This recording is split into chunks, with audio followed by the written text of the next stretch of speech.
Dernière partie de la leçon, comment calculer la longueur de l'hypoténuse avec le cosinus. On reprend donc l'exemple dans la leçon, puis nous prendrons un exemple du livre. Donc dans la leçon, j'ai le triangle ATP rectangle en T.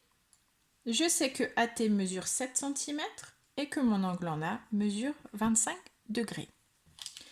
Je peux toujours repérer l'hypoténuse. J'ai mon angle ici de 25 degrés et son côté adjacent. Je le mets dans la même couleur qui mesure 7 cm. Je vais pouvoir utiliser le cosinus puisque mon triangle est rectangle. Donc je le précise, le triangle ATP est rectangle en T. Donc vous voyez, c'est toujours plus ou moins la même démarche. Je commence par faire donc ma formule. Même chose, je peux faire la trame.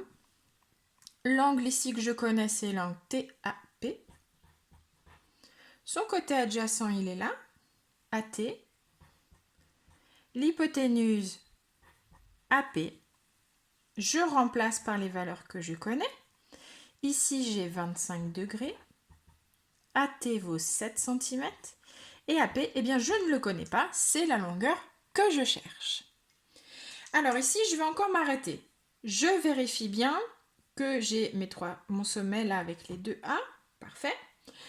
Je cherche l'hypoténuse. L'hypoténuse étant le côté le plus long, ça doit être plus long que les autres. Alors celui-ci, je n'ai pas sa longueur. Par contre, ici, je sais que ça vaut 7 cm. Ce qui suppose que mon hypoténuse devra être plus grande que 7 cm. Je vais refaire un petit encadré avec notre 21 là. Donc on a 17 qui était égal à 21 divisé par 3. Ou je l'avais peut-être mis dans l'autre sens, je ne sais plus.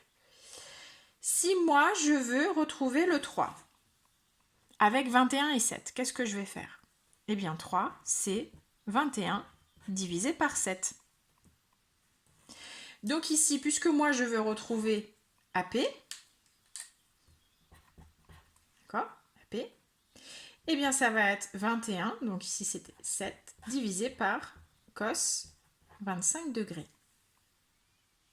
D'accord? Puisque je veux retrouver un dénominateur, je vais devoir garder mon numérateur, mais diviser par la partie qui est de l'autre côté du égal. On prend donc sa calculatrice.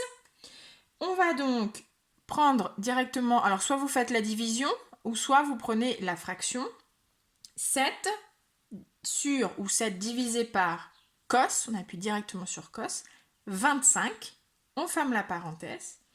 On obtient encore une valeur approchée, 7,7236, etc. Je vais m'arrêter au dixième. Ça me donne donc environ égal 7,7 cm. Voilà. On fait un deuxième exemple. Pour ce deuxième exemple, on va reprendre la page 342 et nous allons prendre l'exercice 4. Donc exercice 4, page 342. Je commence par refaire une figure à main levée. G, H, I. Donc ça, c'est pas obligatoire. Je le fais moi pour pouvoir ajouter les couleurs, les explications, etc. Donc j'ai mon hypoténuse qui est ici, en face de l'angle droit. Je repère là l'angle pour lequel j'ai la mesure, 64 degrés. Et du coup, ici, je vais avoir son côté adjacent, dans la même couleur. J'ai gardé le vert. Pour pouvoir utiliser le cosinus, je vais devoir préciser que le triangle est rectangle. En plus, ça va, moi j'écris bien. Est rectangle en I.